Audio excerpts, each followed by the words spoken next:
Bismillahirrahmanirrahim. Assalamualaikum warahmatullahi wabarakatuh.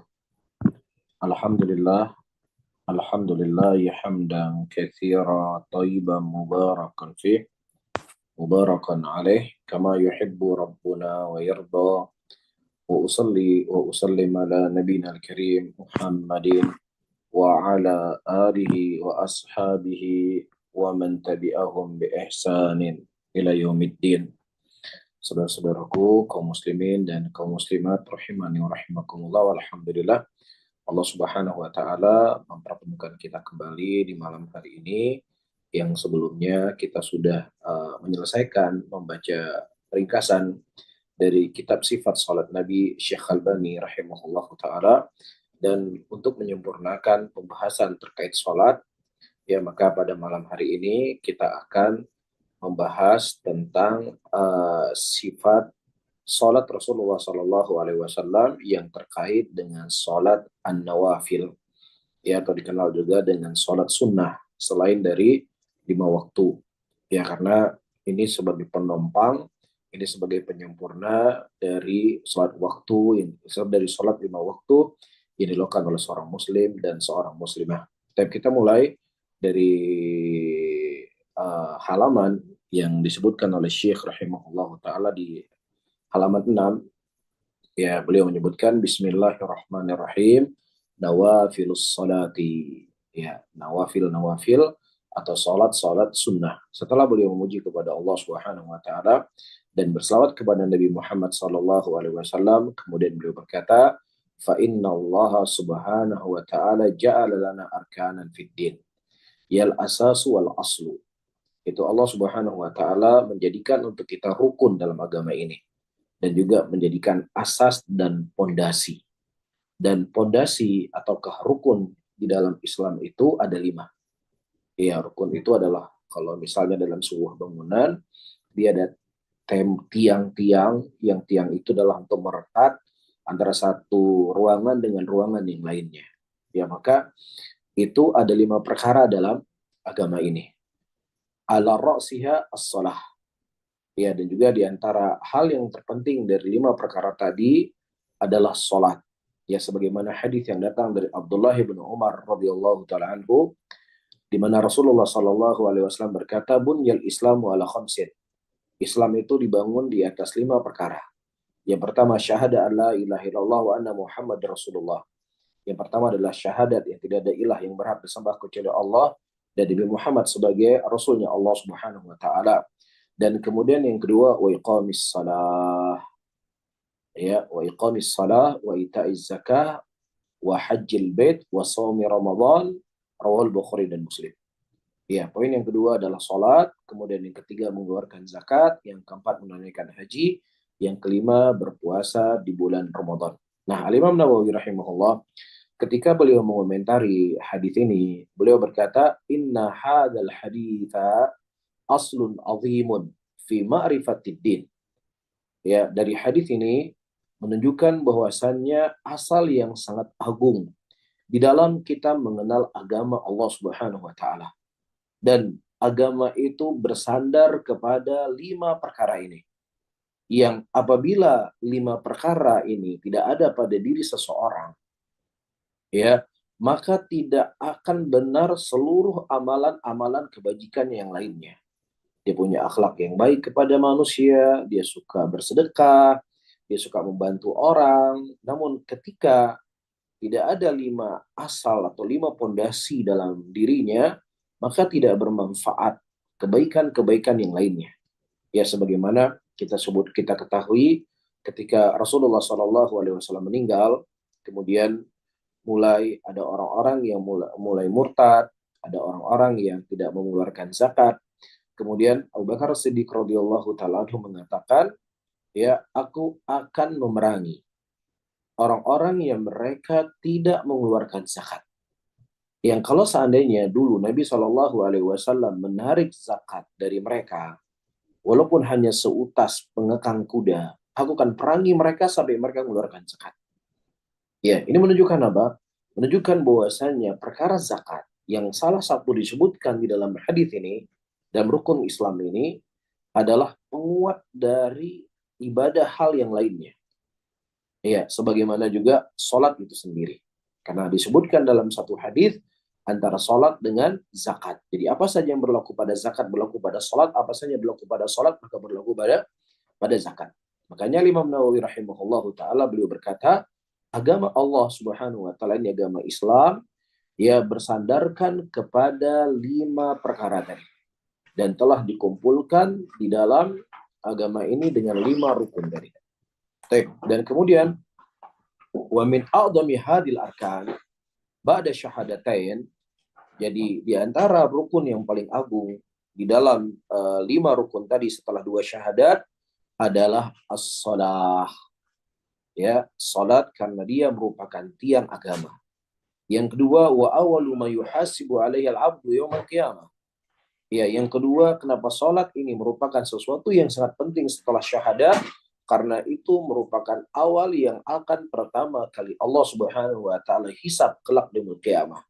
Sehingga dari kemuliaan Allah Subhanahu wa taala dan rahmatnya, ja'ala li hadhil ibadah al-'azimah, Allah Subhanahu wa taala menjadikan ibadah yang agung ini yaitu ibadah salat, ya ada ibadah salat sunnah.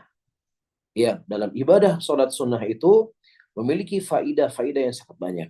Memiliki pengaruh-pengaruh yang sangat besar dalam kehidupan seorang hamba. Nah, di antara faidah atau di antara fungsi Allah Subhanahu wa taala mensyariatkan kepada kita untuk melakukan salat sunnah, ya, karena sholat sunnah itu adalah untuk membantu ya menyempurnakan apa yang kurang dari sholat wajib. Kita tahu tadi bahwasanya yang pertama kali akan dihisab oleh Allah Subhanahu wa taala adalah sholat kita. Sholat subuhnya kita, sholat duhurnya kita, sholat asarnya kita, sholat maghribnya kita, sholat isyanya kita. Nah, kemudian dari 5 waktu sholat yang kita lakukan tadi dari kewajibannya kita ada kekurangan-kekurangan. Iya, yang apabila kekurangan itu ya tidak bisa tertutup, maka yang lainnya itu akan sulit hisapnya kita. Akan tetapi ketika yang kurang tadi ditutup dengan sholat sunnah yang dikerjakan oleh seseorang, maka akan sempurnalah sesuatu yang kurang tadi. Ketika sempurna ibadah sholatnya, maka akan sempurna ibadah-ibadah yang lainnya. Dalam hadis Rasulullah SAW mengatakan, Inna awwala ma yuhasibu bihil abdu yawmal qiyamah min amali salatahu. Ya, sesungguhnya awal pertama kali atau salatuhu, awal pertama kali yang Allah Subhanahu wa taala akan hisab kelak di yaumul qiyamah dari amalan seorang hamba adalah salatnya. Fa in salahat faqad aflahu anjah. Jadi kalau seandainya salatnya baik, salatnya benar, maka dia akan sukses, dia akan selamat. Namun sebaliknya wa in fasadat, kalau seandainya sholat wajibnya itu jelek, dan kemudian tidak ada sholat sunnah yang dilakukan, yang bisa menyempurnakan sholatnya wajib tadi, faqad khaba wa khasara. Maka dia akan hancur, dia akan merugi, kata Nabi SAW. Dan kemudian kata Nabi SAW, ketika berkurang, ya kurang dari sholat wajibnya, ya, qala Rabb Azza wa Jalla. Kemudian Allah akan berkata, Unduru halli abdi min tatawu'in. Coba lihat, ada enggak dari sholat sunnah yang dilakukan oleh hamba-hambaku? Nah, ketika ada sholat sunnah yang dilakukan oleh hamba-hamba Allah, maka akan menyempurnakan sholat wajib itu apa yang kurang tadi. Tsumma yakunu sa'iru amali ala hada. Maka apabila amalan sholatnya itu baik, maka amalan yang lain juga akan menjadi baik. Subhanallah. Ini menunjukkan kepada kita para hadirin dan hadirat, kita tidak hanya mengambil sebuah kesimpulan. Sholat sunnah itu adalah sholat yang apabila dikerjakan mendapat pahala, ditinggalkan tidak berdosa. Ya, sehingga karena kita mendengar kalimat tidak berdosa tadi, akhirnya kita bermudah-mudahan untuk tidak sholat sunnah. Kita kan nggak berdosa, nggak sholat sunnah. Yang penting saya sholat wajib. Nah, ini narasi yang selalu dibangun, yang selalu terfikir di benak kita, sehingga kita bermudah-mudahan. Tapi setelah kita mengetahui ada hadis ini, bahwasanya awal pertama kali akan dihisab oleh Allah Subhanahu wa taala ada salat kita. Yang apabila baik salat kita akan baik seluruh amalan kita. Dan apabila jelek salat kita akan jelek seluruh amalan kita. Ya kita ketahui manusia ketika dia melakukan ibadah yang secara terus-menerus, secara rutinitas, itu kadang-kadang akan berkurang maknanya. Saya sebutkan contoh. Ibu-ibu, bapak-bapak, dan teman-teman semuanya pergi umroh. Baik, pergi umroh di waktu misalnya hitungan 9 hari atau 12 hari. Itu kan Masya Allah semangatnya luar biasa. Tapi kalau sudah, ya misalnya dia umroh sebulan, 2 bulan, 3 bulan, dia tinggal di Madinah. Maka ya imannya, kesemangatannya, sudah tidak seperti hari pertama dia menginjakkan kakinya di Madinah atau di Mekah. Apalagi yang sudah menetap di Madinah, sudah menetap di Mekah. Mungkin nggak penting lagi buat dia untuk sholat di Masjid Nabawi atau sholat di Masjid Haram Mekah. Kan seperti itu. Karena apa? Karena ini sesuatu yang memang sudah berulang pada dirinya. Sehingga dia sudah tidak lagi merasa ada sesuatu yang istimewa dalam dirinya tadi. Nah demikian sholat yang kita lakukan 1 hari 1 malam 5 waktu setiap harinya, yang terkadang kita hanya sekedar melepaskan tanggung jawab, yang akhirnya sholat bacaan tersendiri, hati tersendiri, gerakan badan tersendiri. Sementara dikhabarkan oleh Nabi SAW, ada seorang laki-laki yang dia sholat 60 tahun lamanya, tapi sholatnya nggak diterima oleh Allah Subhanahu Wa Taala. Maka dari antara bentuk kasih sayang Allah Subhanahu Wa Taala ini, Allah syariatkan kepada kita sholat sunnah, sehingga apa yang kurang dari sholat wajib itu bisa tertutup dengan sholat sunnah tadi. Sehingga kita harus menjauhi mindset, kalau seandainya tidak berdosa, ya udah nggak perlu kita lakukan. Ya, maka ini mindset yang salah. Allah Subhanahu Wa Taala menjadikan amal itu sunnah, ya supaya tidak memberatkan kita. Bukan kemudian ya kita bermudah-mudahan di sini. Tapi bisa difahami teman-teman ya. Nah, Syekh Muhammad bin Shalih Al-Utsaimin rahimahullah taala, beliau mengatakan, wa hadza kana min fadlillahi wa ni'matihi wa ihsanihi. Ya, dan ini merupakan dari kemuliaannya Allah Subhanahu wa taala, dari rahmatnya Allah, dan juga dari nikmatnya Allah, dari kebaikannya Allah Subhanahu wa taala, di mana ansyuri alana an-nawafil, di mana Allah Subhanahu wa taala mensyariatkan kepada kita untuk salat sunnah sebelum kita melakukan salat wajib atau setelah kita melakukan salat wajib tadi.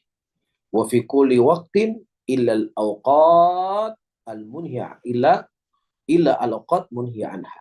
Jadi setiap waktu salat wajib kita ada salat yang mengiringi salat wajib kita tadi dari salat nawafil tadi. Ya, kecuali waktu-waktu yang terlarang untuk kita tidak sholat. Taib, wadzalika li'annal insanal muslim labudda ayyakuna fi salatihi khalalun. Ya, kata Syekh Muhammad bin Shalih Al-Utsaimin rahimahullah, terkadang manusia pasti dia akan ya mendapatkan dalam sholatnya ada kekosongan atau ada kurang kesempurnaan. Maka itu semuanya disempurnakan dengan sholat sunnah tadi. Ya, dan ini disebutkan oleh Syekh Muhammad bin Shalih Al-Utsaimin dalam kitab Riyadhus Shalihin. Baik, itu yang pertama. Fungsi dari sholat sunnah. Kemudian yang kedua, dari fawaid sholat sunnah, annaha tarfa'a darajah man fa'alaha. Ya, akan mengangkat derajat orang-orang yang mereka mengerjakan apa? Sholat sunnah ini. Baik, dan dengannya Allah Subhanahu wa taala akan menghapuskan dosanya. Baik, dan juga wasababu lidukhulihi al-jannah. Sebab dia akan masuk ke dalam surganya Allah Subhanahu wa taala. Baik, jadi diangkat derajatnya, kemudian diampuni dosanya, dan kemudian disebab masuk ke dalam surga. Nah, coba kita fokus sebentar pada pembahasan diampunkan dosa. Teman-teman, para hadirin dan hadirat yang dimuliakan oleh Allah, kita mendengar pengampunan dosa ya. Ini terkadang bukan sesuatu yang istimewa buat kita. Mungkin akan istimewa buat kita kalau seandainya ada produk-produk yang kita sukai, ya produk-produk yang memang itu menjadi gemarnya kita untuk membeli, ada diskon 50%, 70%, mungkin sesuatu yang akan membuat kita bahagia dan senang. Tapi pengampunan dosa sepertinya bukan hal yang istimewa buat kita. Tapi subhanallah, pengampunan dosa adalah sesuatu yang sangat istimewa bagi orang-orang yang mereka sudah dijamin masuk surga. Subhanallah. Ketika Aisyah radhiyallahu taala anha bertanya kepada Nabi Muhammad sallallahu alaihi wasallam, "Ya Rasulullah, kalau seandainya malam ini adalah malam Lailatul Qadar ya Rasulullah, apa yang kau sarankan untuk kami membacanya?" Yang bertanya adalah wanita yang paling mulia di antara istri-istri Nabi Muhammad sallallahu alaihi wasallam. Wanita yang akan berpasangan dengan Nabi nanti di dalam surga. Baik. Dan malam itu merupakan malam yang paling terbaik sepanjang tahun. Malam Lailatul Qadar. Nah, apa doa yang Allah Subhanahu wa yang Nabi Shallallahu alaihi wasallam ajarkan kepada Aisyah? Ternyata doanya, Allahumma innaka afuwun tuhibbul afwa fa'fu anni. Ya Allah, sesungguhnya Engkau Maha Pemaaf, ya, tuhibbul afwa, dan Engkau mencintai memaafkan. Maka maafkanku ya Allah. Ampunilah aku ya Allah. Subhanallah. Ini doa diajarkan oleh Nabi kepada wanita yang sudah dijamin masuk surga, yang dibaca di malam yang paling mulia, pengampunan dosa. Begitu juga Abu Bakar As-Siddiq radhiyallahu taala anhu.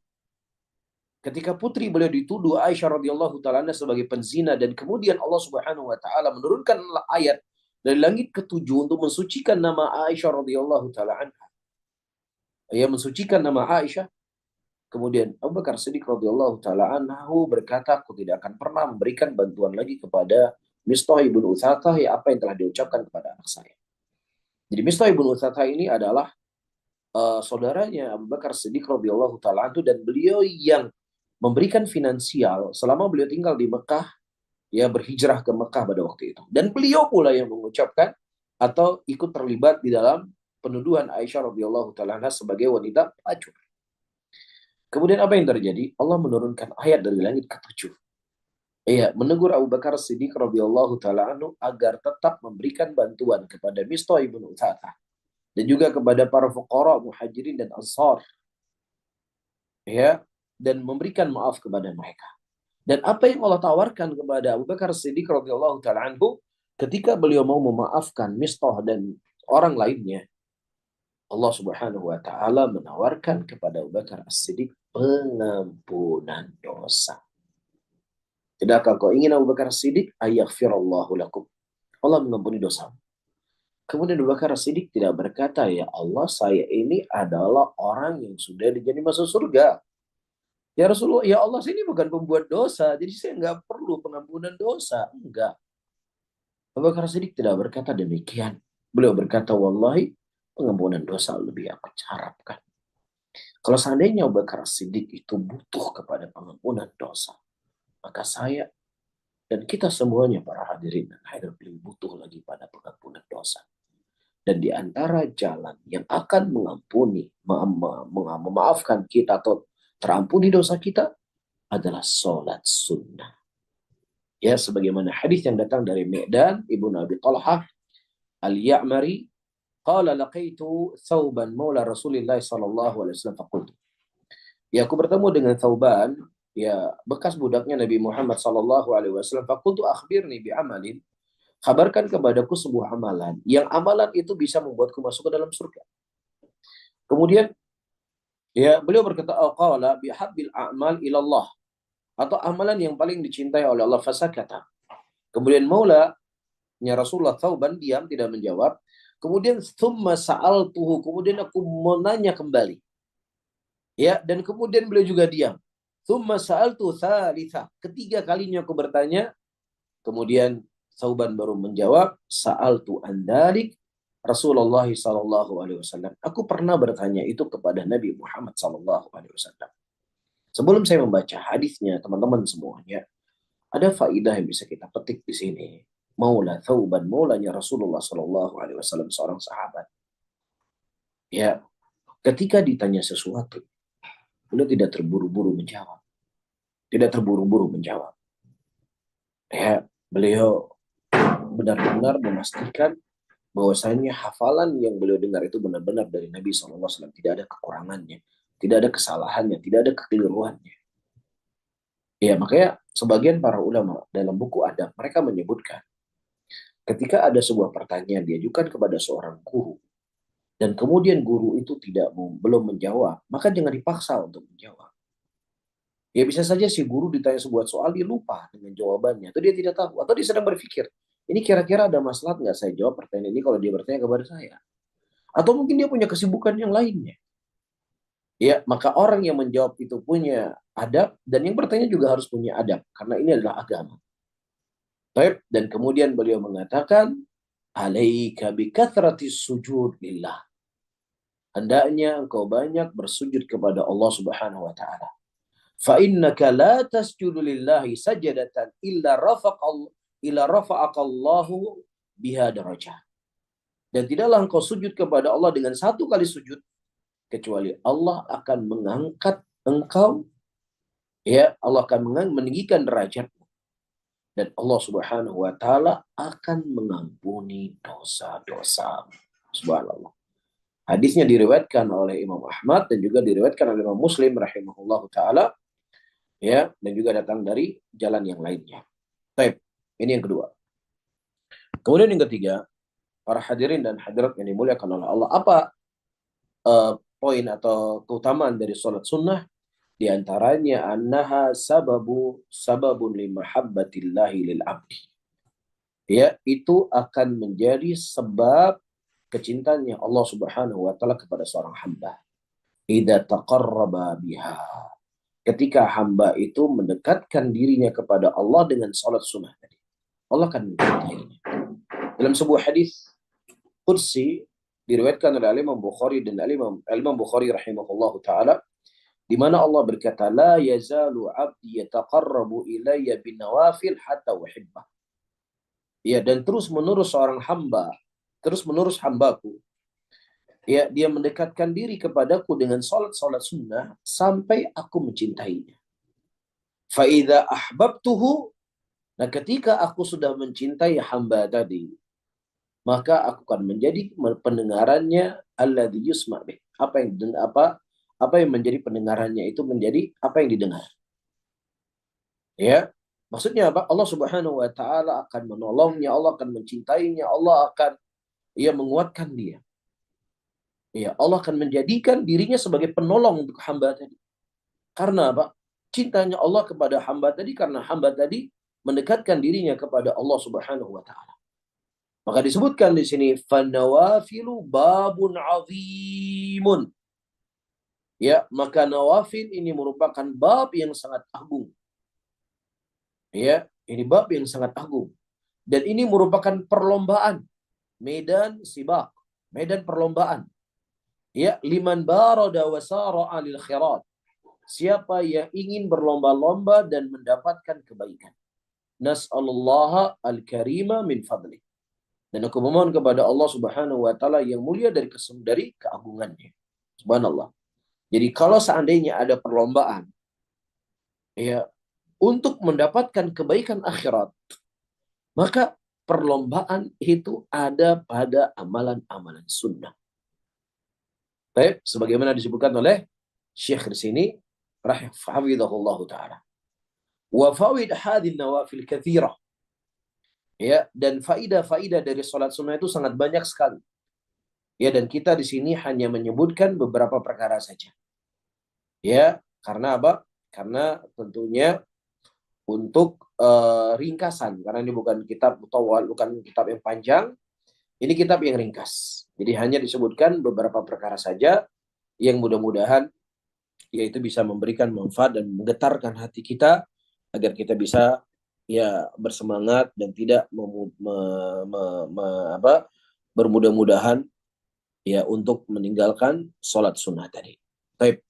Nah, kemudian disebutkan di sini oleh Syekh, nawafilus salati katsiratun wa fadailuha 'azimah faminha. Salat-salat sunnah itu sangat banyak sekali dan keutamanya juga sangat besar. Baik. Nah, di antara salat sunnah yang memiliki keutamaan yang sangat besar adalah sunanur rawatib. Salat-salat sunnah yang mengiringi salat wajib. Apakah sebelum salat wajib ataukah setelah salat wajib? Baik.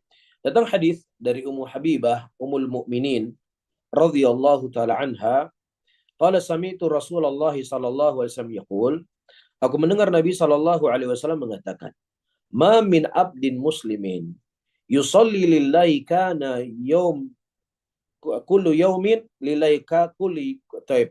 Ma min abdin muslim yusalli lillahi kulla yaumin tintai asyara raka'ah tatawwu'an ghairu faridatin illa banallahu lahu baitan fil jannah." Tidak ada seorang hamba muslim pun yang dia sholat karena Allah Subhanahu wa taala setiap hari 12 rakaat sunnah, ya, yang bukan sholat wajib, selain daripada sholat wajib, illa banallahu baitan fil jannah, kecuali Allah akan bangunkan baginya rumah dalam surga. Teman-teman yang tinggal di Amerika, tinggal di Eropa, ya jangankan tinggal di Amerika atau tinggal di Eropa, tinggal di Jakarta. Ya di Jakarta Selatan. Beli rumah kira-kira sulit atau enggak? Sulit. Bahkan tidak sedikit teman-teman yang merantau ke luar negeri. Merantau ke luar negeri. Bekerja di negeri orang, jauh dari kampung halaman, jauh dari orang tua, melawan kerinduan. Ya terkadang uang yang didapatkan itu, dia bisa beli rumah, tapi beli rumah di kampungnya. Tapi kalau beli rumah di New York, ya beli rumah di Paris, beli rumah di Amsterdam, ini mungkin sesuatu yang sangat sulit. Padahal setiap hari bekerja. Bukan hanya istrinya saja bekerja, kadang suaminya juga, bukan saja suaminya bekerja, istrinya juga bekerja. Ya saya pernah ke Australia. Jadi di Australia itu ada masjidnya teman-teman kita di daerah Douai namanya ya, di Sydney. Nah itu dulu gereja, kemudian dibangun masjid. Karena memang pusatnya orang Indonesia tuh di situ. Ya terakhir saya ke sana habis Lebaran kemarin, ya itu teman-teman yang tadinya tinggal di Douai, ya itu semakin berkurang, semakin berkurang. Ya semua ada yang pindah ke daerah lain, ada yang pindah ke Perth, ada yang pindah ke Melbourne dan tempat lainnya. Kenapa? Karena sulit untuk beli rumah di situ, nggak sanggup beli rumah. Jangankan beli rumah, sewa rumah saya nggak sanggup. Padahal suami bekerja, istri bekerja, anak-anak juga bekerja. Berat untuk membeli rumah. Tapi subhanallah, rumah yang ada di New York misalnya, di NEC, rumah di NEC, pusat Manhattan, semahal-mahal rumah yang ada di situ nggak bisa dibandingkan rumah yang ada di dalam surga. Dan rumah yang ada di dalam surga, teman-teman, para hadirin dan hadirat, mudah sekali seseorang mendapatkannya. Ya, apa amalannya? Dia sholat 12 rakaat. Sholat 12 rakaat. Ya, akan dibangunkan baginya rumah di dalam surga. Kemudian kata Ummu Habibah radhiyallahu taala, istri Nabi Muhammad sallallahu alaihi wasallam, ya setelah aku mendengar Nabi sallallahu alaihi wasallam menyebutkan tentang keutamaan salat sunnah, fama barihtu usallihinna ba'du. Maka terus menerus aku salat setelahnya. Maksudnya beliau tidak meninggalkan salat itu lagi. Dan juga disebutkan di dalam Imam riwayat Muslim dan juga Imam Tirmidzi rahimahullah, disebutkan jumlah 12 rakaat itu 4 rakaat sebelum duhur, 2 rakaat setelah duhur, 2 rakaat setelah maghrib, 2 rakaat setelah isya, ya, dan 2 rakaat sebelum fajar. Baik, saya ulangi, 4 rakaat sebelum duhur, 2 rakaat setelah duhur, ya, 2 rakaat setelah maghrib, 2 rakaat setelah isya, dan 2 rakaat sebelum fajar. Ada berapa? Ada 12. Baik. Nah, kemudian rakaat al-fajr akadah. Ya, dan 2 rakaat fajar, salat sunnah fajar, itu yang paling ditekankan dari semua salat tadi. Walam yakun Nabi sallallahu alaihi wasallam, dan tidaklah Nabi sallallahu alaihi wasallam meninggalkannya selama-lamanya. Disebutkan dalam Sahih Bukhari dan Muslim dari hadis Aisyah radhiyallahu taala anha, disebutkan dalam hadis tersebut Nabi sallallahu alaihi wasallam tidak pernah meninggalkan 2 rakaat sebelum fajar.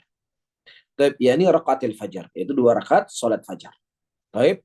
Wa indal Bukhari wa Muslim, dan juga disebutkan dalam Sahih Bukhari dan Muslim dari hadis Aisyah radhiyallahu taala anha, Kata beliau, lam yakunin nabiyyu sallallahu alaihi wasallam ala syai'in minan nawafil asyadda minhu ta'ahudan ala raqatil fajr. Ya, dan tidaklah Nabi sallallahu alaihi wasallam yang sangat menjaga dari salat sunnah, ia melebihi dari salat sunnah 2 rakaat salat sunnah fajar. Walihada lam yakunin Nabi sallallahu alaihi wasallam, oleh karena itu Nabi sallallahu alaihi wasallam juga tidak meninggalkan 2 rakaat ini dan juga tidak meninggalkan salat witir. Tidak dalam keadaan beliau hadir, maksudnya tidak safar, dan juga dalam keadaan safar. Beliau tidak pernah meninggalkan salat sunnah witir dan juga tidak pernah meninggalkan salat sunnah fajar. Baik. Wa ammal jumu'atu, ya, adapun hari Jumat, fa aqalus sunnah ar-ratibah ba'daha, setelah selesai salat Jumat, maka yang paling sedikit salat sunnah setelah salat Jumat itu 2 rakaat. Ya, li'annahu sallallahu alaihi wasallam kana yusalli ba'dal Jum'ah. Karena Nabi sallallahu alaihi wasallam itu salat Jum'ah 2 rakaat. Sebelum Jumat 2 rakaat. Dan hadisnya diriwayatkan oleh Imam Bukhari dan Muslim dari hadis Abdullah bin Umar radhiyallahu taala anhu, ya, disebutkan di situ dalam Sahih Muslim, idza shalla ahadukumul jum'ah falyusalli ba'daha 4 raka'atin. Ya, apabila kalian salat Jumat, maka salatlah selesai salat Jumat 4 rakaat. Ya, dan para ulama mereka menjamak di antara riwayat yang datang Nabi salat 2 rakaat dan juga perintah Nabi SAW salat 4 rakaat. Perhatikan, jamak di antara 2 riwayat yang seakan-akan bertolak belakang. Yang satu menyebutkan 4 rakaat, yang satu menyebutkan 2 rakaat. Kata Syekh di sini, annahu idza shalla fi baitihi shalla rakaatain. Jadi selesai dia sholat Jumat, dia tidak sholat sunnah di masjid, dia pulang ke rumahnya. Nah, kalau dia sholat di rumah, maka berapa rakaat dia sholat? 2 rakaat. Ya, selesai sholat Jumat, dia pulang ke rumah. Maka dia sholatnya 2 rakaat. Wafil masjid, tapi kalau seandainya selesai sholat Jumat, kemudian dia ingin melaksanakan sholat sunnahnya di masjid, maka sholatnya berapa rakaat? 4 rakaat. Bisa dipahami? Saya ulangi kembali. Sholat sunnah rawatib selesai Jumat. Taib. Datang 2 riwayat. Satu riwayat disebutkan Nabi Shallallahu Alaihi Wasallam salat 2 rakaat.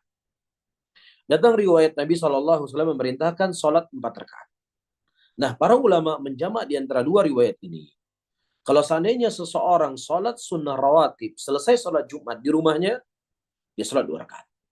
Tapi kalau seandainya dia salat sunnah rawatib badal Jumat di masjid, dia salat berapa rakaat? 4 rakaat. Taib, 4 rakaat. Taib, sebagaimana disebutkan di sini. Dan juga disebutkan wa aktsaruha sittatu raka'atin, dan yang paling banyaknya adalah 6 rakaat. Sebagaimana tentang hadis dari Abdullah bin Umar radhiyallahu taala anhu, kana Nabi sallallahu alaihi wasallam yaf'alu. Ya, dan Nabi sallallahu alaihi wasallam terkadang beliau melakukan ya salat sunnah selesai salat Jumat 6 rakaat. Dan hadisnya diriwayatkan oleh Al-Imam Abu Daud rahimahullahu taala dan juga disebutkan dari Imam Ahmad rahimahullah dan selainnya ketika beliau mengomentari hadis tersebut, insya'a salat rakaatain, insya'a salat arba'an, insya'a sittan.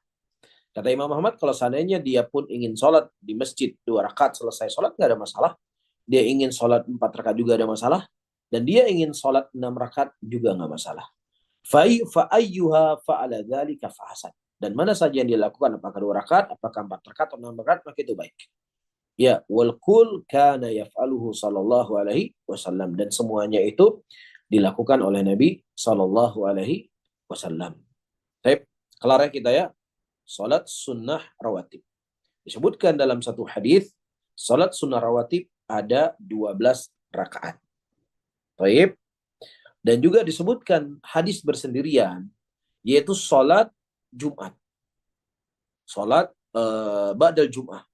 Nah, salat Jumat datang riwayat 2 rakaat, datang riwayat 4 rakaat, datang riwayat 6 rakaat. Selesai salat Jumat. Nah, dalam hadis ini tidak disebutkan salat sunnah qabla al-asar. Dan juga tidak disebutkan salat sunnah qabla al-maghrib. Apakah seseorang tidak boleh salat sunnah qabla al-asar dan tidak boleh salat sunnah qabla al-maghrib? Tentunya boleh. berdalilkan dengan keumuman hadis Nabi Shallallahu Alaihi Wasallam, ya bainal adzan wal iqamah rakaatan. Ya di antara adzan dan iqamah ada 2 rakaat yang harus seseorang lakukan. Bisa difahami ya? Karena datang beberapa riwayat hadis di Sahih Muslim, ada penyebutan 12, ada penyebutan 14, ada penyebutan 16 rakaat sholat. Tetapi dengan dia melakukan 12 rakaat saja, ya 12 rakaat dalam hadis tadi, maka telah dibangun baginya surga. Nah, apalagi dia sholat sunnah rawatib salat Jumat, apalagi dia sholat sunnah qoblal maghrib, apalagi dia sholat sunnah qoblal asar. Bisa difahami ya? Kemudian para hadirin dan hadirat yang dimuliakan oleh Allah, sholatul lail. Pembahasan kita selanjutnya adalah sholat malam. Datang hadis dari Abu Hurairah radhiyallahu taala anhu. Rasulullah sallallahu alaihi wasallam mengatakan, afdhalus sholati ba'dal fariidah sholatul lail. Salat yang paling mulia setelah salat wajib adalah salat malam. Hadis ini diriwayatkan oleh Al-Imam Bukhari, oleh Al-Imam Muslim dalam sahihnya. Fa aktsaruha ihda aw 13 rakaat. Yang paling banyaknya adalah 11 ataukah 13 rakaat.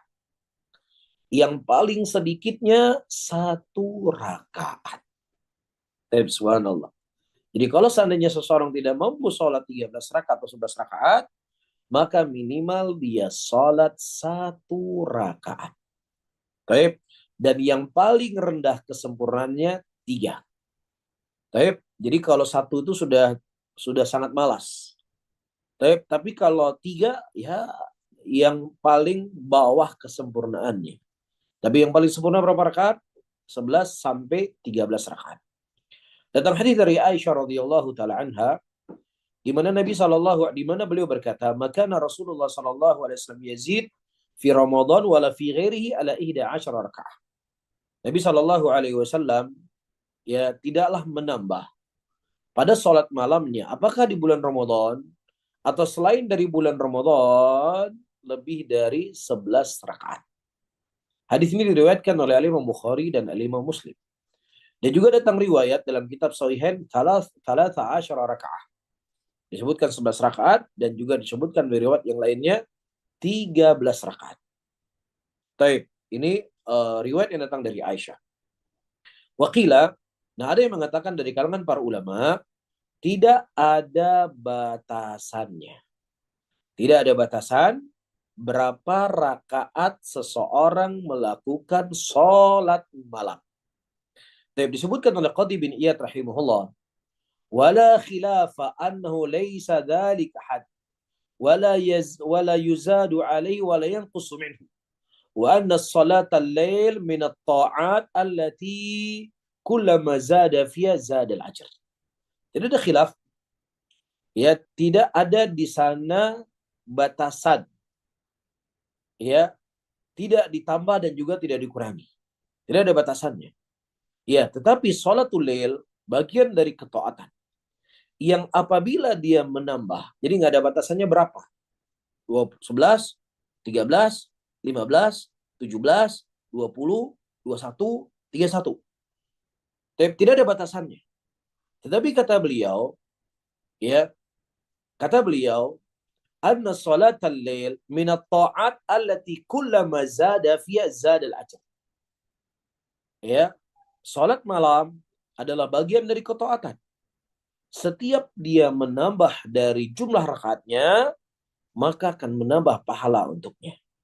Wa inama khilaf fi fi'lin Nabi sallallahu alaihi wasallam makhtaru nafsi wallahu a'lam. Tapi yang khilafnya adalah apa yang dilakukan oleh Nabi Shallallahu Alaihi Wasallam, apa yang beliau pilih untuk dirinya, wallahu a'lam. Ini menjadi khilaf. Makanya di zamannya Umar bin Khattab radhiyallahu taala anhu, teman-teman semuanya, para hadirin dan hadirat dimuliakan oleh Allah, beliau memerintahkan para imam pada waktu itu untuk sholat 21 rakaat. Nah, pemahaman Umar bin Khattab radhiyallahu taala anhu terhadap hadis Nabi Shallallahu Alaihi Wasallam, ya, Nabi Shallallahu Alaihi Wasallam sholat malam tidak melebihi dari 11 rakaat. itu lebih diutamakan pemahaman Umar bin Khattab dari pemahaman siapapun dari manusia yang datang setelahnya. Karena pemahaman salaf itu lebih aslam dan lebih ahkam. Jadi Umar bin Khattab radhiyallahu taala anhu, beliau tidak memahami perbuatan Nabi Shallallahu alaihi wasallam 11 rakaat itu sebagai pembatas. Beliau tidak memahami demikian. Yang beliau pahami, Nabi Shallallahu alaihi wasallam melakukan salat malam untuk diri beliau 11 rakaat. Yang apabila seseorang menambah lebih dari 11 rakaat, maka tidak ada masalah. Ini difahami oleh Umar bin Khattab radhiyallahu taala anhu.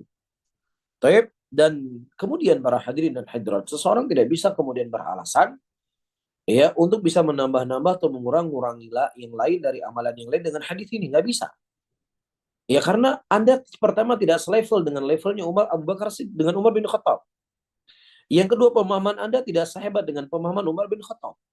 Yang ketiga, Umar bin Khattab, kata Nabi Shallallahu alaihi wasallam, untuk kita mengikuti jalannya beliau, ikutilah jalan Abu Bakar dan Umar. Ya sehingga tidak apple to apple seseorang mengamalkan sebuah amalan dengan tambahan atau kekurangan yang kemudian dia memposisikan dirinya seperti Umar bin Khattab radhiyallahu taala anhu. Dan yang kedua, ketika Umar bin Khattab memerintahkan para sahabat untuk sholat ya malam pada waktu itu melebihi dari 11 rakaat, 21 rakaat, tidak ada satupun yang mengingkarinya. Ketika tidak ada satupun yang mengingkarinya, ini merupakan ijma'nya para ulama. Ijma'nya para ulama di zaman salaf itu hujjah, kedudukannya sama dengan dalil. Bisa difahami para hadirin? Sehingga para ulama menyimpulkan dari perbuatannya Umar bin Khattab radhiyallahu taala anhu dan juga perbuatan Nabi sallallahu alaihi wasallam salat 11 rakaat. Siapa yang ingin salat seperti salat Nabi dengan jumlah 11 rakaat, maka salatlah dengan salat yang bukan hanya jumlahnya saja tetapi juga panjangnya sama seperti panjangnya salat Nabi Muhammad sallallahu alaihi wasallam. Tapi kalau seandainya kamu tidak mampu sholat seperti sholatnya Rasulullah yang sangat panjang tersebut, maka belahlah rakaatnya yang 11 rakaat menjadi rakaat yang lebih banyak, tapi sholatnya lebih pendek. Nah, demikian itu yang dijelaskan oleh para ulama tentang permasalahan ini. Bisa dipahami ya?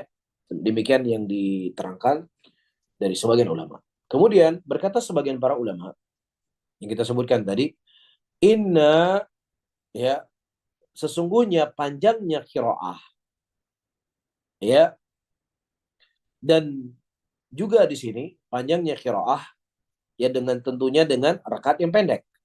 Tapi kalau seandainya panjang diringankan qiraahnya, maka diperbanyak rakaatnya. Bisa dipahami ya? Jadi kalau dia ingin bacaannya panjang, ya sudah rakaatnya dipendekkan. Jumlah rakaatnya dipendekkan. Tapi kalau seandainya sholatnya bacanya itu pendek, ya sudah baca apa rakaatnya itu ditambah. Dan kemudian kata Syekh al-amrul wasi', dan perkara inilah perkara yang luas. Yang kita tidak bisa menghukumi seseorang yang dia sholat 11 rakaat, kemudian dia keluar dari al-sunnah, kemudian dianggap sebagai pelaku bid'ah, dianggap sebagai mubtadi, tidak. Ini perkara yang wasi' dan dipahami oleh para ulama. Nah sekarang bagaimana cara sholat malamnya? Sifatnya bagaimana? Ya sifatnya adalah mathna mathna. 2 rakaat, 2 rakaat. Ya, ini paling afdolnya. 2 rakaat, 2 rakaat, 2 rakaat. Jadi kalau dia ingin sholat 11 rakaat, 2 rakaat, 2 rakaat, 2 rakaat, 2 rakaat sampai ujung 1 rakaat.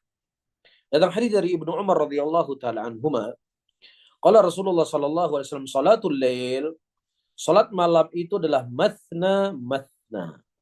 Salat malam itu 2 rakaat, 2 rakaat. Ketika dia khawatir, apabila salah seorang dari antara yang kalian khawatir ya subuh, ya maksudnya waktu subuh datang, maka sholat rakaat wahidah. Ya, maka cukup bagi dia sholat 1 rakaat saja. Ya, cukup bagi dia sholat 1 rakaat saja. Subhanallah. Kita sebutkan tadi, yang paling sedikitnya kesempurnaan sholat malam berapa rakaat? 2 rakaat. Yang paling afdolnya berapa? 13 rakaat. Al-Qol sebagian para ulama. Nah, yang paling kecilnya adalah 1. Jadi kalau misalnya ini kira-kira 2 menit lagi adzan. Nah, kalau kita sholatnya sampai 3 rakaat selesai adzan, kita nggak sempat sholat sunnah fajar, atau tidak bisa masbuk di sholat subuh, maka di sini ya boleh untuk sholat 1 rakaat saja. Subhanallah. Boleh sholat 1 rakaat saja. Kemudian selesai di 2 rakaat, kemudian yutir. Ya, dia witir, dia selesai sholat malamnya, Masya Allah lahu ayyusalli. Ya, berapapun rakaat yang ingin dia lakukan.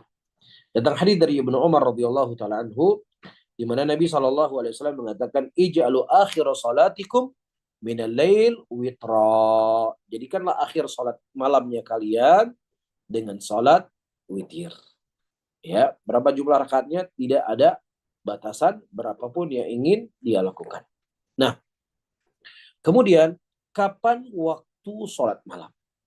Waktu salat malam itu, teman-teman, ba'da salatil isya. Waktu salat malam itu dimulai selesai salat isya ila tulu'il fajri, sampai terbitnya fajar. Sebagaimana ucapan Nabi SAW, al-witru ma baina salatil isya ila tulu'il fajr. Witir itu adalah apa yang di antara salat isya sampai tenggelamnya fajar. Hadisnya diriwayatkan oleh 5, maksudnya oleh Imam Bukhari, Imam Muslim, Abu Daud, At-Tirmidzi, ya, Ibnu Majah. Illa Nasai, kecuali Imam Nasai tidak meriwayatkan hadis ini. Dan hadis ini juga disahihkan oleh Imam Hakim dari hadis Kharijah bin Hudzafah, di mana beliau mengatakan afdalu waqtin li salatil lail athuluthul akhir. Afdal, waktu yang paling afdal dari salat malam itu adalah di sepertiga malam akhir. Baik, jadi sepertiga itu bagaimana hitungannya? Jadi misalnya maghrib jam 6. Maghrib jam 6. Kemudian subuhnya jam 5. 6 ya. 6, 7, 8, 9, 10, 11. 12, 1, 2, 3, 4, 5. Berarti 11. Nah, 11 itu dibagi menjadi 3. 11 dibagi menjadi 3 berarti 3 jam setengah lebih, 3 jam setengah lebih, 3 jam setengah lebih. Baik, atau kita anggaplah subuhnya maghribnya jam 6, subuhnya juga jam 6. Supaya lebih mudah untuk hitung ya. Jadi 4 jam, 4 jam, 4 jam. Pas 12 jam. Nah, berarti sepertiga malam pertama, jam 7, jam 8, jam 9, jam 8, jam 9, jam 10, jam 11. Itu sepertiga malam pertama. Nah, sepertiga malam kedua, jam 12, jam 1, jam 2, jam 3. Jam berapa tadi? 7, 8, 9, 10, 11. Nah, sepertiga pertama. Sepertiga kedua, 12, 1, 2, 3. Ini sepertiga kedua. Nah, sepertiga akhir, jam 4, jam 5, jam 6, jam 7. Ya, jadi hitungannya seperti itu. Ini kalau kita anggap jam 7 itu subuh ya. Nanti tinggal dihitung sendiri saja, maghrib jam berapa, subuh jam berapa, kemudian dibagi menjadi 3, kemudian sepertiga akhir itulah dibagi 3 tadi. Bisa dihitung ya? Baik. Nah, kemudian disebutkan di sini oleh Nabi SAW, atau disebut oleh Syekh di sini, haitsu yanzilu rabbuna tabaraka wa ta'ala sama'i dunya. Di mana pada waktu itu Allah Subhanahu wa taala akan turun ke langit dunia. Sebagaimana hadis yang datang dari Abu Hurairah radhiyallahu taala anhu, Rasulullah sallallahu alaihi wasallam mengatakan, yanzilu rabbuna tabaraka wa ta'ala kulla lailatin ila sama'i dunya. Hina yabqa thuluthul lail al-akhir. Allah Subhanahu wa taala turun ke langit dunia setiap malamnya, ketika sepertiga malam akhir tersisa. Bisa hitung ya. Nanti kita hitung lagi nanti kalau memang belum paham. Taib fayaqul, kemudian Allah berkata, man yad'uni, siapa yang berdoa kepadaku, aku akan mengabulkannya. Man yas'aluni, siapa yang meminta kepadaku, aku akan berikannya. Wa man yastaghfiruni, dan siapa yang memohon wa man yastaghfiruni, siapa yang minta ampun kepadaku, maka aku akan mengampuninya. Subhanallah. Setiap malamnya kita punya kesempatan ya untuk berdoa, untuk meminta, untuk memohon kepadanya. Dan Allah Subhanahu wa taala menjamin akan menjawab doa kita. Ketika memang tidak ada penghalang-penghalang yang menghalangi doa kita dijabah, ditolak oleh Allah Subhanahu wa taala. Dalam hadis yang lain disebutkan haitsu yamdi thuluthul lail awal, yaitu ketika sepertiga malam awal itu sudah pergi. Dan juga disebutkan idza madha syatrul lail. Nah, ketika setengah malam itu sudah berlalu atau sepertiga malam itu sudah berlalu, maka di awal sepertiga itulah waktu yang paling afdol seseorang melakukan sholat malam. Namun kalau seandainya dia khawatir di sepertiga malam dia tidak terjaga dan dia tidak terbangun, maka tidak ada masalah untuk dia sholat di awal waktu sholat malam. Ketika memang dikhawatirkan dia tidak terbangun di sepertiga akhir malam tadi. Dan disebut oleh Qadhi bin Iyad rahimahullahu ta'ala, as-sahih dalam riwayat hatta yabqa thuluthul akhir. Ini riwayat yang sahih. Ya di sepertiga malam akhir. Demikian disebutkan oleh para syuyukhul hadis yang nampak dari lafaz-lafaz dari hadis dan maknanya. Jadi yang sahih itu adalah sepertiga malam, bukan di 2/3 malam. Ya karena sebagian hadis sebutkan 2/3 malam. Tadi ketika sudah pergi awal sepertiga malam. Berarti kalau awal sepertiga malam pergi, tersisa apa? Di awal sepertiga yang kedua. Namun riwayat yang sahih, kata beliau, rahimahullahu ta'ala, adalah di sepertiga malam akhir. Baik. Nah kemudian, disebutkan di sini pertanyaan, man khasya alla yaqumu akhirul lail, alla yaquma akhirul lail. Nah kalau seandainya seseorang khawatir tidak bisa bangun di sepertiga di akhir malam, apakah dia diwitir di awalnya? Ya, ma'anna akhirul lail afdal. Yang mana salat malam yang paling afdal di akhir. Kalau dia takut salat malam, kalau dia takut tidak terjaga. Kemudian kata Syekh, na'am, boleh untuk dia melakukan di awal malam. Sebagaimana hadis yang datang dari Jabir bin Abdullah radhiyallahu taala anhu, di mana Rasulullah sallallahu alaihi wasallam mengatakan man khafa ala yaquma akhirul lail falyutir awwaluhu. Ya, falyutir awwaluhu. Kalau seandainya memang dia khawatir tidak bisa bangun di sepertiga malam, maka dia witir di awalnya. Ya, tapi siapa yang mampu untuk bangun nanti di akhir malam, maka hendaknya dia witir juga di akhir. Fa inna salata akhiril lail masyhudah. Karena salat di akhir malam itu adalah salat yang dipersaksikan. Wadzalika afdal. Dan itu adalah waktu yang paling afdal. Nah sekarang pertanyaan yang kedua, apabila ada orang yang dia terus menerus sholat malam, dia setiap hari dia sholat malam, dia nggak pernah meninggalkan sholat malam. Nah kemudian terluput darinya sholat malam dikarenakan uzur atau dikarenakan dia sakit. Apakah dia boleh mengqadha sholat malam yang ditinggalkan tersebut? Disebutkan na'am. Ya, boleh dia mengqadha di waktu duha. Dia boleh mengqadha di waktu duha. Kalau memang dia terluput, dia sakit, nggak sanggup bangun dan lain sebagainya, maka dia boleh mengqadha sholat malamnya di waktu duha. Fa in kana mudawaman ala 3 raka'atin fil lail. Kalau seandainya memang dia istiqomah melakukan sholat malam 13 rakaat setiap malam, maka cukup dia mengqadhanya 4 rakaat di waktu duha. Tapi kalau seandainya dia di sholat malamnya, ya mudawaman ala khams, ya dia itu sholat malamnya misalnya dia terus menerus melakukannya itu 5 rakaat, maka dia qadha menjadi 6 rakaat. Ya dia qadha menjadi 6 rakaat. Ya, wa hakadha fala yaqdiha witran bal syuf'an. Jadi dia jangan mengqadha dalam keadaan ganjil, tapi dia mengqadha dalam keadaan genap.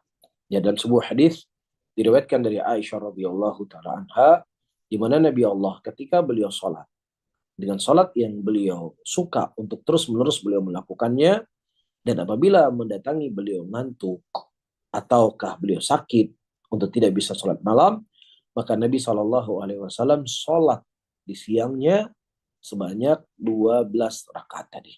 Hadisnya diriwayatkan oleh Imam Muslim. Wadzalika annahu sallallahu alaihi wasallam kana yusalli minal lail 11 rakaat. Karena Nabi Shallallahu Alaihi Wasallam beliau sholat malamnya berapa rakaat?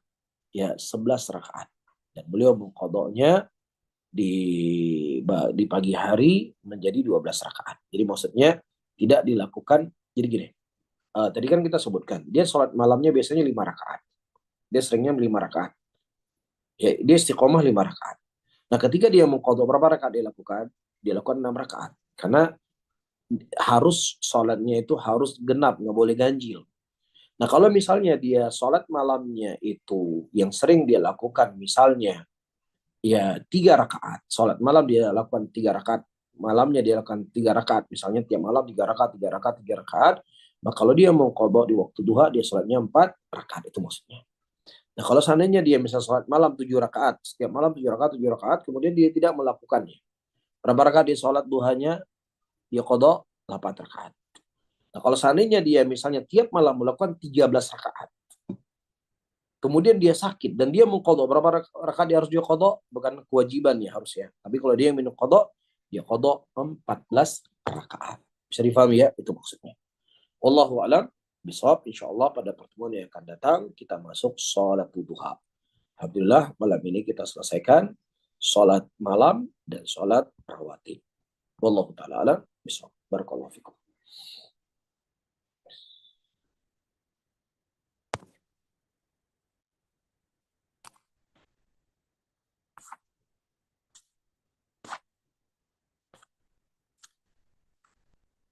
Baik Ustaz, jazakallah khair atas ilmu yang disampaikan kita semuanya. Dan untuk tema sekalian, Alhamdulillah kita masuk pada sesi tanya jawab. Kami berikan kesempatan bagi ikhwah maupun akhwat yang memiliki pertanyaan untuk bisa menekan tombol raise hand jika ingin bertanya langsung, atau bisa menuliskan pertanyaannya di kolom chat untuk kami bacakan. Baik, kami berikan kesempatan kepada penanya yang terlebih dahulu mengangkat tangannya. Kita mulai dari Bapak Abi Yahya. Silakan Bapak bisa bertanya pada Ustaz. Assalamualaikum warahmatullahi wabarakatuh. Waalaikumsalam. Uh, saya punya saya punya 3 pertanyaan, Zat. Masya Allah. Mudah kan nggak bisa. Iya, Zat. Yang pertama, Ustaz, bagaimana hukumnya apabila kita menunaikan sholat Isya itu jam setengah 12 atau mendekati jam 12 malam? Kan ada hadisnya kan sholat Isya itu batasnya tengah malam gitu, Ustaz ya. Ya. Kalau yang kita pahami itu tengah malam tuh jam 12 gitu. Itu hukumnya bagaimana, Ustaz? Itu yang pertama. Saya jawab dulu. Ya, Ustaz, jawab dulu, Ustaz. Baik. Jadi pertama yang perlu kita ketahui, Nabi SAW pernah beliau keluar dari rumah beliau dalam keadaan rambutnya beliau basah. Pada waktu itu perempuan-perempuan sudah tidur dan para sahabatnya menunggu Nabi SAW datang ke masjid. Mereka sudah mulai mengantuk. Mereka sudah mulai mengantuk. Kemudian Nabi SAW mengatakan, kalau seandainya tidak memberatkan umatku, maka aku perintahkan mereka untuk sholat isya di waktu sekarang ini. Ya, jadi sholat isya yang paling afdol secara hukum asal, selama tidak memberatkan, yaitu di akhir awal malam. Ya, jadi misalnya, jadi coba kita hitung lagi ya. Sekarang kita pakai pola di Aceh, ya karena saya dari Aceh. Jadi di Aceh itu maghrib setengah 7. Maghrib setengah 7. Subuhnya jam 5:15. Kita anggapnya 5:30. Setengah 7, setengah 8, setengah 9, setengah 10, setengah 11, setengah 12, setengah 1, setengah 2, setengah 3, setengah 4, setengah 5, setengah 6. Berarti berapa jam? 11 jam. Nah, 11 dibagi 3 berapa? 3 jam setengah lebih ya. 3 jam setengah lebih. Tadi maghribnya jam berapa? Setengah 7. Setengah 8, setengah 9, setengah 10. Ya, setengah 8, setengah 9, setengah 10. Ya, kita nggak tambah setengah jam. Setengah 10 jam 10-an. Jam 10:15. Berarti jam 10:15 itu adalah awal sepertiga malam. Awal sepertiga malam. Baik. Berarti kalau seandainya di pertengahan malam, berarti kalau seandainya 11 jam, berarti 5 jam setengah, 5 jam setengah. Setengah 7, setengah 8, setengah 9, setengah 11, setengah 10, setengah 11, setengah 12. Berarti setengah 12. Itu di setengah malam. Baik, maka sholat isya itu waktu yang paling afdol yang seseorang lakukan ketika memang di masjid itu melakukan sholat di jam itu. Maka kita ikut berjamaah di masjid. Tapi kalau seandainya tidak ada satupun masjid yang mana mereka mengakhirkan sholat isya seperti kata Nabi SAW, maka kita sholat di awal waktu sholat isya. Maka ini waktu bisa lebih afdol. Kenapa? Karena kalau kita sholat setengah 12 malam, yang jam awal saja masjid nggak begitu rame, lagi mana lagi kalau sholat isya jam setengah 12 malam. Pasti semua orang sudah tertidur. Ya, makanya Nabi mengatakan, kalau seandainya tidak memberatkan umatku, aku akan perintahkan mereka untuk sholat di waktu ini, kata Nabi SAW. Tapi itu sesuatu yang berat yang terkadang-kadang Nabi SAW melakukan. Baik, tetapi dari sini nggak ada masalah seseorang misalnya dia buat pengajian, habis maghrib buat pengajian, mungkin pengajiannya agak panjang begitu, sampai jam 10 baru dia sholat bersama-sama di masjid tempat dia mengisi pengajian. Maka ini tidak ada masalah. Ini tidak dianggap seseorang mengakhirkan sholat, karena waktu akhir sholat adalah isya, adalah waktu yang kita sebutkan tadi. Yang pertama. Yang kedua, waktu sholat isya itu dibagi menjadi dua. Ada waktu yang sifatnya ikhtiari, ada yang waktu sifatnya al-ittirari. Al-qul sebagian para ulama. Waktu al-ikhtiyari adalah di setengah malam tadi. Baik, namun sebagian para ulama yang lain mereka ada mengatakan waktu al-ittirari. Waktu ittirari adalah waktu yang paling akhir sudah, yang sudah darurat. Kapan waktu daruratnya? Ketika menjelang sholat subuh. Ya, ini waktu al-ittirari. Namun sebagian para ulama mereka hanya membatasi sholat waktu ikhtiyari hanya di setengah malam. Ya, maksudnya kalau seandainya dia udzur, dia ketiduran, tiba-tiba bangun jam 2 malam, tiba-tiba bangun jam 3 malam, maka tidak ada masalah untuk dia sholat isya di waktu tersebut. Atau misalnya dia macet, dia nggak bisa sholat, dia nggak bisa kemana-mana, ya sudah, ya tiba di rumahnya jam 2 malam, misalnya karena macet, dia sudah sholat isya di waktu tersebut, karena itu masih waktu al-ittirari. Nah, wallahu a'lam bishawab.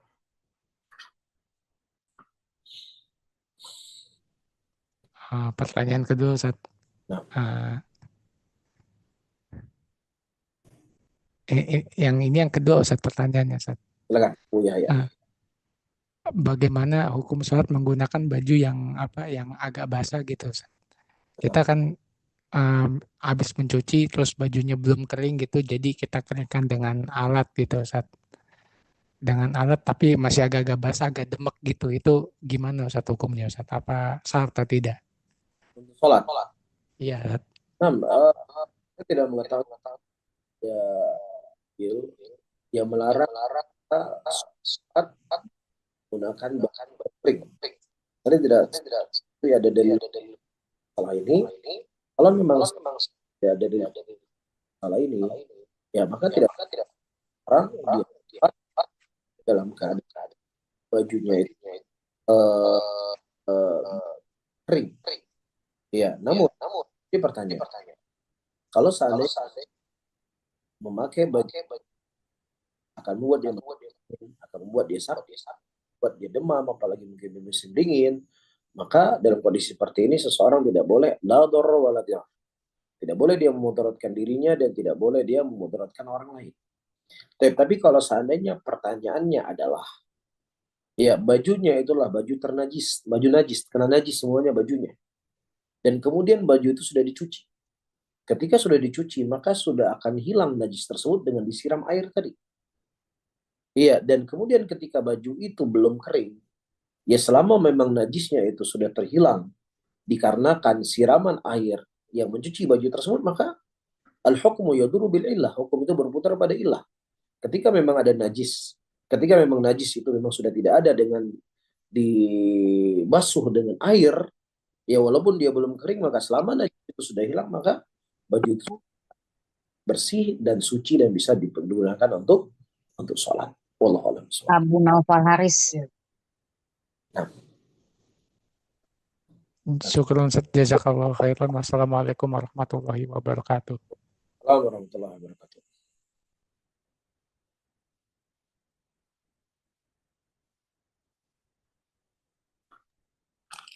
Baik, Ustaz, jazakallahu khair atas jawabannya. Kita berlanjut ke penanya berikutnya yang sudah angkat tangan. Kami silakan pada Ibu Nur Aini untuk bisa bertanya kepada Ustaz. Silakan, Ibu. Assalamualaikum warahmatullahi wabarakatuh. Waalaikumsalam warahmatullahi wabarakatuh. Mohon bertanya Ustadz, Nah, Ustaz. eh, apakah pernah saya mendengar yaitu kalau sholat qobliyah asar itu tidak boleh didawamkan. Itu bagaimana Ustadz untuk penjelasannya? Sholat qobliyah asar. Yang Baik. kedua, kalau saya pergi ke rumah anak saya berlainan kota, Ya. itu bisa perjalanan 1 hari. Bagaimana saya untuk menjamak sholat yang 5 waktu? Apakah tetap di waktunya untuk mengurangi jumlahnya atau boleh dijamak dua-dua? Jazakallahu khairan Ustadz. Terima kasih banyak. Assalamualaikum warahmatullahi wabarakatuh. Waalaikumsalam warahmatullahi wabarakatuh. Baik, Masya Allah. Saya jawab dulu pertanyaan yang kedua. Pertanyaan yang kedua, Allah Subhanahu wa taala mengatakan idza darabtum fil ardi falaysa 'alaikum junahun an taqsuru minas shalah.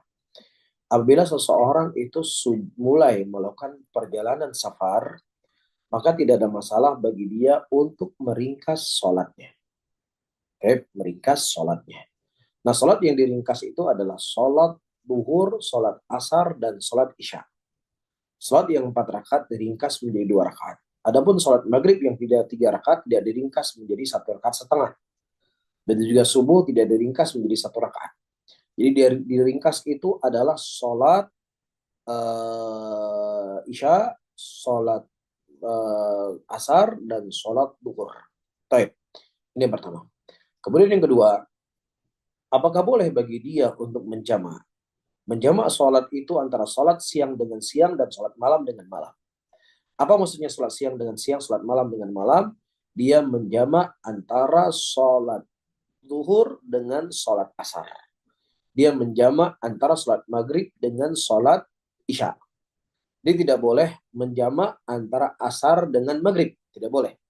Karena maghrib itu sholat di malam hari, adapun asar sholat di siang hari. Dia kaidahnya menjamak sholat 2 rakaat antara sholat maghrib, sholat malam dengan sholat malam, sholat siang hari dengan sholat siang hari. Duhur dengan asar, maghrib dengan isya. Tapi dibolehkan. Nah, berapa lama seseorang itu boleh menjamak sholatnya ketika dia melakukan perjalanan safar? Ini adalah khilaf yang paling panjang di kalangan para ulama. Khilaf yang paling panjang di kalangan para ulama. Tapi cuman saya ringkas saja. Sebagian para ulama, di antara Syekhul Islam Ibnu Taimiyah rahimahullah, beliau berpendapat ketika memang dia belum menjadikan negeri itu sebagai negeri tempat dia tinggal, ya dia akan ke rumah anaknya mungkin seminggu, 2 minggu, 3 minggu, sebulan, 2 bulan, maka tetap dia dihukumi sebagai musafir.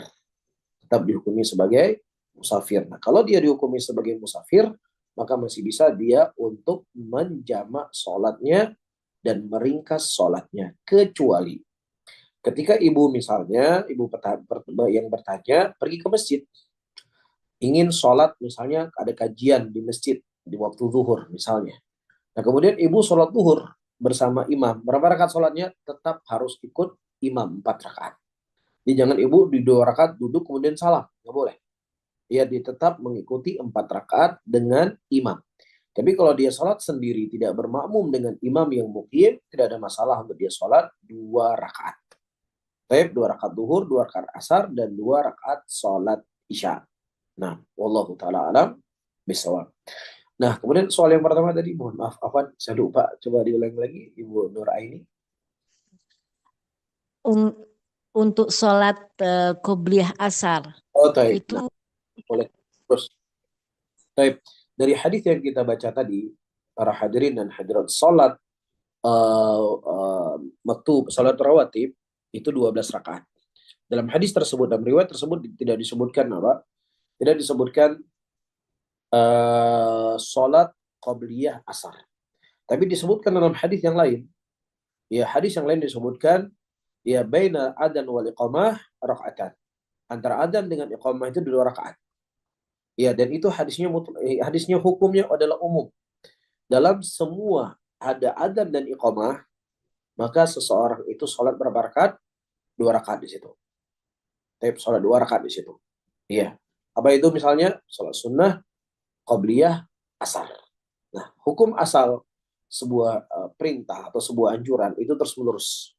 Ketika memang datang dalil yang mengkhususkan, Nabi SAW yang mengatakan misalnya, sholatlah kalian sebelum asar, tapi jangan sering-sering. Ya, nah, maka kita bawa hadis tersebut, tidak boleh kita terus menerus sholat qobliyah asar. Tapi kalau seandainya memang tidak ada, seandainya ya tidak ada dalil yang memalingkan 2 rakaat sebelum adzan, maka tidak ada masalah untuk kita sholat qobliyah asar secara terus menerus. Wallahu a'lam bishawab. Baik. Saya Ustaz, syukur atas jawabannya, jazakallahu khair. Dan kita akan lanjut ke pertanyaan yang masuk di kolom chat. Kami akan coba bacakan satu persatu. Nah, mulai dari penanya pertama. Penanya berkata, Assalamualaikum warahmatullahi wabarakatuh, Ustaz. Waalaikumsalam warahmatullahi wabarakatuh. Assalamualaikum, Ustaz. Afwan izin bertanya. Kalau sholat sunnah wudhu, apakah ada dalilnya, Ustaz? Ana setiap mau sholat wajib, setelah wudhu, Ana melakukan sholat sunnah wudhu. Afwan Ustaz, pertanyaan kedua, untuk sholat qobliyah zuhur, afdolnya 2 rakaat, apakah betul Ustaz? Jika iya, untuk bacaan iftitahnya diulang atau langsung baca surat Al-Fatihah untuk yang keduanya Ustaz. Mohon nasihatnya Ustaz, jazakumullahu khairan. Baik, barakallahu fiik. Kita langsung jawab soal pertanyaan atau ada ibu-ibu tadi bertanya di kolom chat langsung? Gimana Ustaz Agung? Kita jawab dulu ini. Gimana Ustaz? Afwan, kurang kedengeran?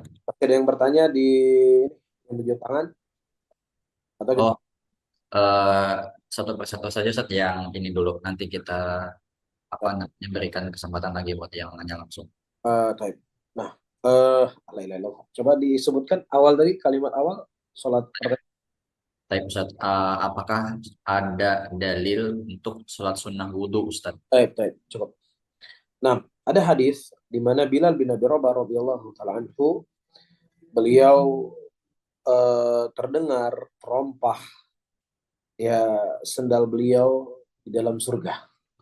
Nah, di antara amalan yang mengantarkan Bilal bin Abi Rabah masuk ke dalam surga adalah sholat sunnah wudhu yang beliau lakukan. Dan ini datang riwayat hadis dari Nabi SAW, barang siapa seorang berwudhu dan kemudian dia memperbaiki wudhunya dan dia sholat 2 rakaat, maka dia akan mendapatkan ini dan ini. Ya, jadi datang hadis dari Bilal dan juga datang ucapan Nabi Muhammad SAW. Maka tidak ada, dan ini adalah sesuatu yang kaidah di dalam syariat. Ketika datang sesuatu anjuran, apakah perintahnya kewajiban ataukah perintahnya itu anjuran, maka hukum itu dilakukan secara terus.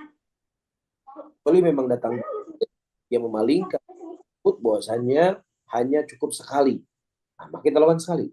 Ketika tidak datang dalil yang mengkhususkan, maka kembali kepada hukum asal daripada perintah, apakah ke penekanan atau keanjuran, itu dilakukan secara terus menerus. Dan kemudian yang kedua, apabila seseorang itu sholat qobliyah zuhur 4 rakaat, yang kemudian dia mulai dia lakukan 2 rakaat, maka datang hadis dari Ali radhiyallahu taala anhu, as-shalah adalah apa yang dibuka dengan takbiratul ihram dan kemudian ditutup dengan salam. Baik, berarti ketika kita melakukan 2 rakaat sholat tadi dan kemudian kita akhiri dengan salam, selesai sholat kita yang kedua. Kemudian kita ingin sholat lagi rakaat yang selanjutnya, ya sudah, kita mulai lagi dengan sholat yang baru. Nah, sholat yang baru itu dimulai awal dengan membaca apa? Doa iftitah. Tetap juga membaca doa al-iftitah. Wallahu a'lam bishawab. Baik Ustaz, jazakallahu khair atas jawabannya. Wa ahsanallahu ilaik. Kita lanjutkan ke penanya yang sudah angkat tangan. Kita beri kesempatan untuk Ibu Ida dari Prancis. Silakan Ibu. Assalamualaikum warahmatullahi wabarakatuh, Ustaz. Waalaikumsalam warahmatullahi wabarakatuh. Saya juga ada 2 pertanyaan. Pertama mengenai sholat sunnah tasbih. Ada ulama yang mengatakan hadisnya tidak sahih, ada yang mengatakan sahih gitu Ustaz. Bagaimana kita menanggapi hal ini? Apakah kita boleh melaksanakannya dengan harapan bahwa Allah yang Maha mengetahui apakah itu sahih atau tidak gitu Ustaz. Baik. Pertanyaan kedua Nah, mengenai iktikaf Ustaz. ya. Kapankah kita berniat untuk iktikaf dan apa syaratnya Ustaz? Terima kasih Ustaz. Baik, Masya Allah. Baik, pertama sholat tasbih. Nah, sebagaimana yang disebutkan, sholat tasbih ini adalah sholat yang diperselisihkan oleh para ulama. Ya, dan ini adalah sesuatu hal biasa yang terjadi. Ya, para ulama mereka membangun sebuah hukum, boleh atau tidak boleh. Tentunya diambil dalil dari Al-Quran dan Sunnah Nabi Muhammad SAW. Nah, ketika mereka memandang hadis tersebut adalah hadis yang sahih, maka mereka membangun hukum di atas hadis tersebut. Dan ketika mereka memandang bahwasannya hadisnya itu lemah dan tidak sahih, maka tidak bisa dibangun hukum di situ. Baik, dan perkara ini adalah perkara sebagaimana perkara-perkara yang lainnya. Khilaf ulama tentang dikumandangkan adzan atau tidak dikumandangkan adzan pada bayi yang baru dilahirkan, masalah kunut subuh, juga masalah hal yang lainnya, masalah-masalah yang lainnya. Ya, maka ini hal yang biasa yang terjadi di kalangan para ulama.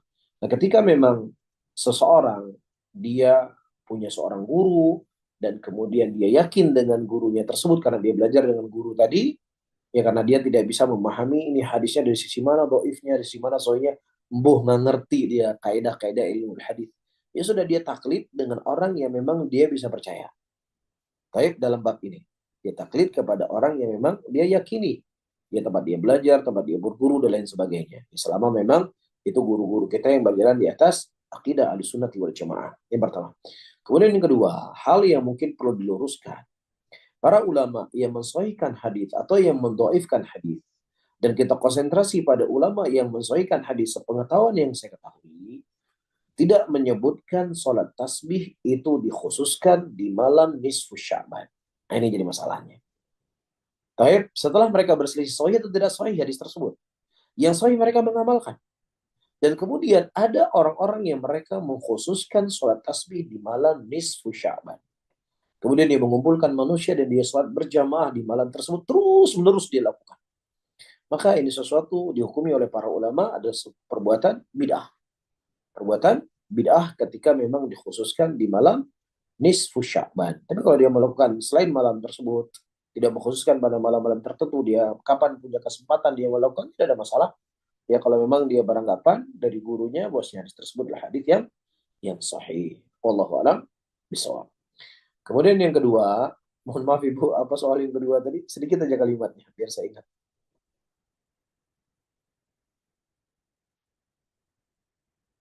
Nah, Ibu. Atau Ustaz Agung ingat tadi soal yang kedua? Ya, mengenai iktikaf Ustaz, Oh, mengenai iktikaf, nah, kapan kita mulai niatnya dan apa syaratnya Ustaz?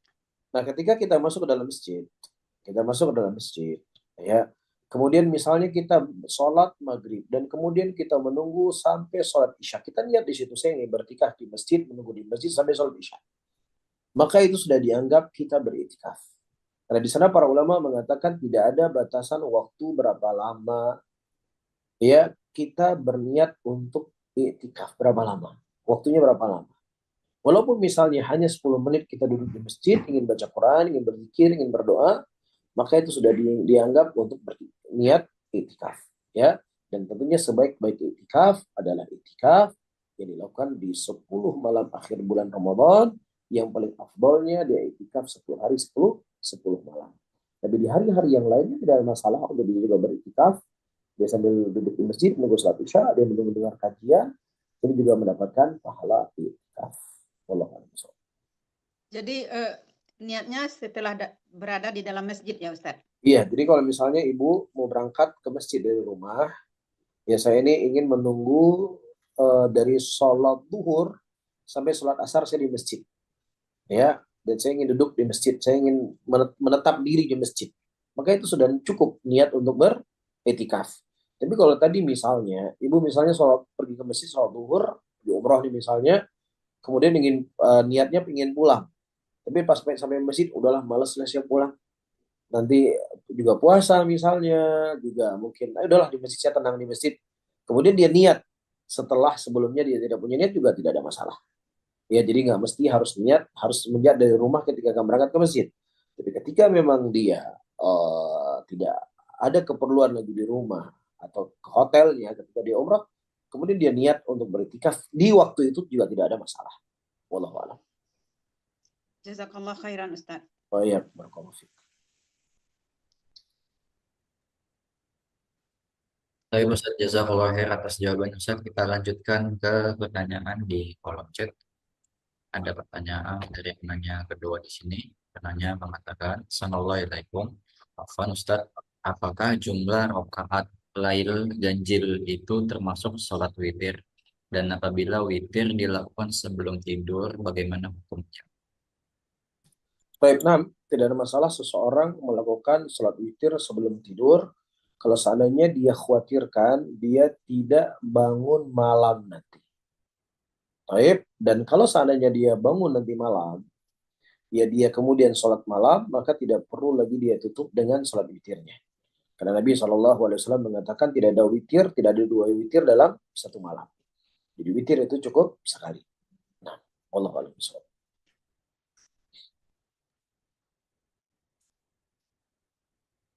Baik Ustaz, jazakallah khair atas jawabannya.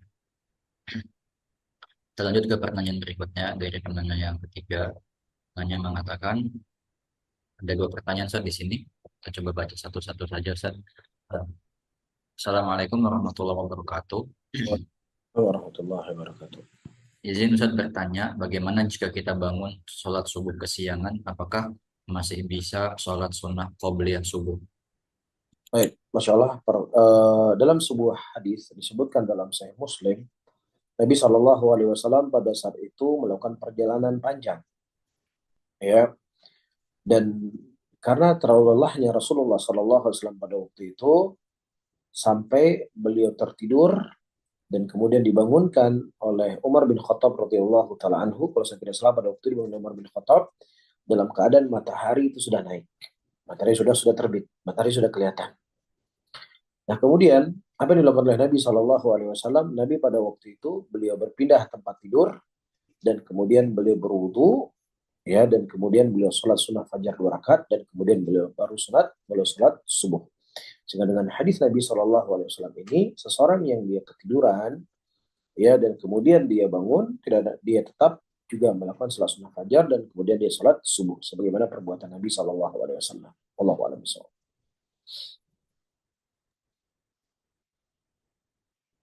Baik Ustaz, pertanyaan yang kedua, dan apakah jika kita selesai haid harus mengqadha sholat yang misalnya sudah masuk sholat lalu keluar haid? Jazakumullah khairan. Ya, nah, ya, misalnya sholat duhur itu jam 1 lewat 10 menit, misal. Jam 1 lewat 10 menit, adzan duhur.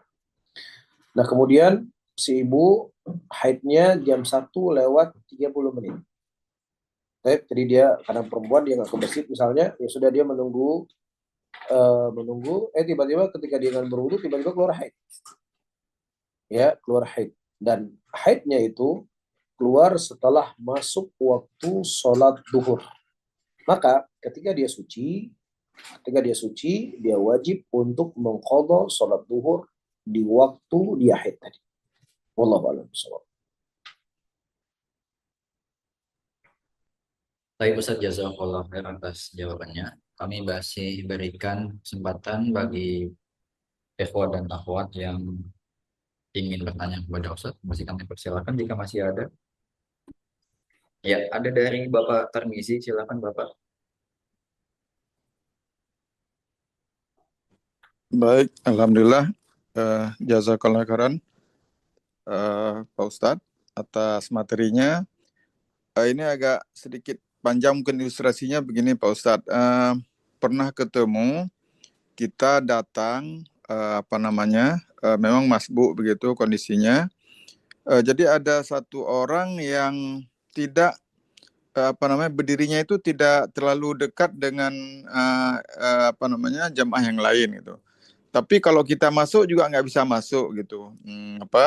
Di antara dia dengan jamaah yang sudah lebih duluan lagi. Apakah karena pernah kami dengar kalau seseorang itu tidak mendekatkan diri dengan jamaah yang sudah ada, itu katanya tidak mendapatkan pahala jamaah. Nah, kita yang datang lebih belakangan lagi ini berdirinya di samping orang yang tidak dekat dengan jamaah yang sebelumnya itu, tidak rapat tadi.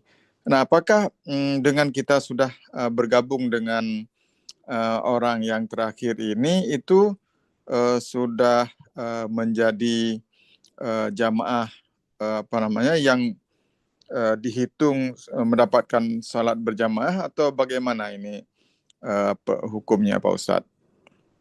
Terima kasih, jazakallah khairan. Assalamualaikum warahmatullahi wabarakatuh. Assalamualaikum warahmatullahi wabarakatuh. Disebutkan dalam hadis, ya, tidak ada sholat bagi orang yang dia sholat bersendirian dalam shaf. Dalam arti kata, misalnya di shaf pertama, ya, ini sudah ada orang sholat. Nah, kemudian misalnya ada yang kosong di situ, tapi dia tidak masuk ke shaf yang kosong, dia sholat sendiri di situ. Maka tidak ada sholat di sini, kata Nabi SAW. Sebenarnya mengatakan sholatnya tidak sah. Tidak sah. Taib. Namun, kalau seandainya misalnya di shaf yang pertama itu sudah full, taib, dan kemudian ketika dia datang, ya tidak ada shaf tempat dia sholat, kecuali dia harus berdiri sendiri di tempat sholat di shaf yang kedua. Dia harus berdiri sendiri. Nah, apakah dia harus menarik seseorang di depan supaya ada yang menemani dia di sini? Atau dalam kondisi seperti ini dia tidak perlu menarik? Sebagian para ulama mengatakan dia tarik satu orang ke belakang untuk menemani dia. Tapi sebagian para ulama yang lain mengatakan kalau memang seandainya dia tidak sengaja, ya, tetapi memang tidak ada jamaah yang menemani dia, ya, di dalam shaf tadi, maka ya sudah. Fattaqullaha mastata'tum, bertakwalah engkau kepada Allah dengan sebatas kemampuan yang bisa dilakukan. Dan kemudian misalnya antum datang untuk menemani dia, maka sudah sempurnalah sholatnya dia tadi. Baik, tapi kalau seandainya maknanya shaf yang pertama sebenarnya dia bisa masuk, tapi dia tidak masuk, dia ingin sholat sendiri di shaf bersendirian, maka kata Nabi SAW tidak ada sholat baginya. Wallahu a'lam bishawab.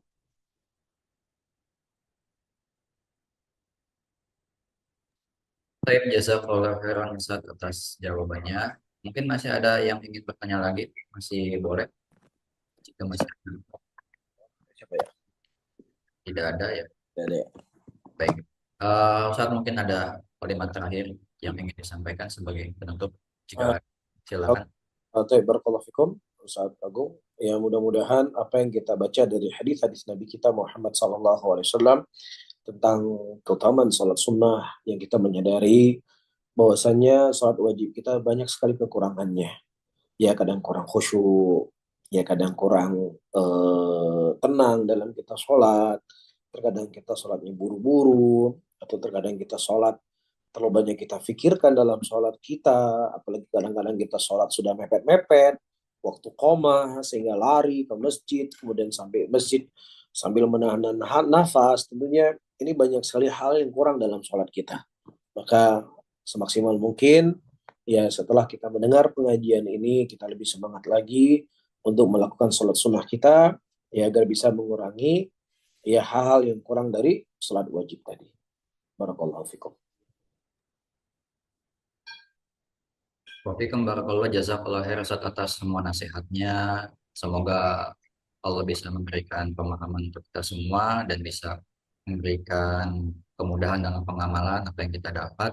Dan kami berterima kasih kepada Ustaz atas ilmu yang disampaikan kepada kita semuanya, dan juga kami berikan ucapan terima kasih juga kepada para hadirin yang telah setia hadir menyimak kajian malam hari ini sampai selesai. Semoga Allah mudahkan untuk pertemuan berikutnya. Kami mohon maaf jika ada kesalahan, kekurangan, khilaf selama kajian berlangsung. Wa sallallahu ala nabiyyina Muhammadin walhamdulillahi rabbil alamin. Subhanakallahumma wa bihamdik asyhadu an la ilaha illa anta astaghfiruka wa atubu ilaik. Wassalamualaikum warahmatullahi wabarakatuh. Barakallahu fikum. Jazakumullah khairan Ustaz. Tafadhal Ustaz. Baik, Ustaz Bung Faizin. Nah Ustaz. Jazakumullah khair semuanya ikhwah.